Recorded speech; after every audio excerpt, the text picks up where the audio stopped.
at Fort Knox. We'll fix that, leaving off from the last video, Fort Knox.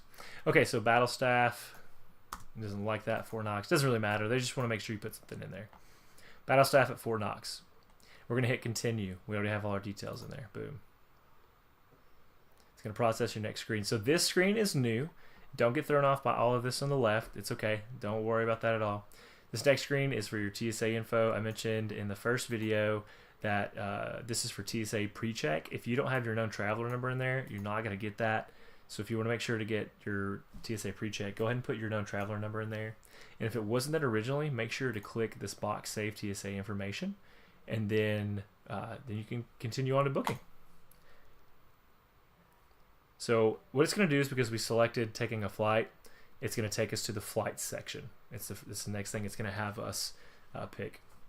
I mentioned if you leave from a different area. So for example, I have St. Louis airports and Kansas City around me.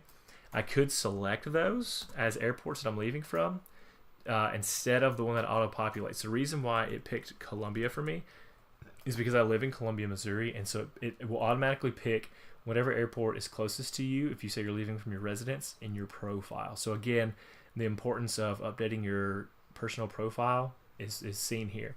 Flying to Louisville, say Fort Knox. And now I'm not going to Fort Knox. Battle staff is not there, I understand. But this is just for training purposes. So I'm leaving from Columbia. I'm going to Louisville on the 1st, and I want to leave in the morning. And if you change this to a different airport, you want to make sure that it coincides. Because say maybe I wanted to leave from St. Louis, but I didn't hit search, then I'm still looking at flights from Columbia. And so you would hit search there, which I didn't have to because it's leaving from Columbia. But just double checking, just running through it, checks and balances. So now at Columbia to St. Louis, and these are all those flights. Now you want to look at the ones that are the cheapest, because typically that's what they want you to pick. And so as you go down through here, you'll see 211, then I get into 212, even up to 366, 371, and eventually they even cost like $1,000.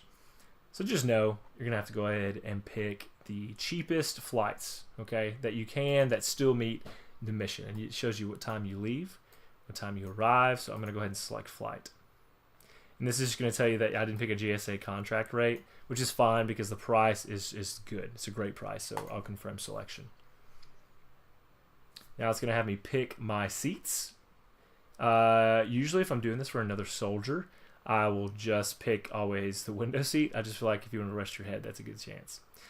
So I'm going to go ahead and pick C.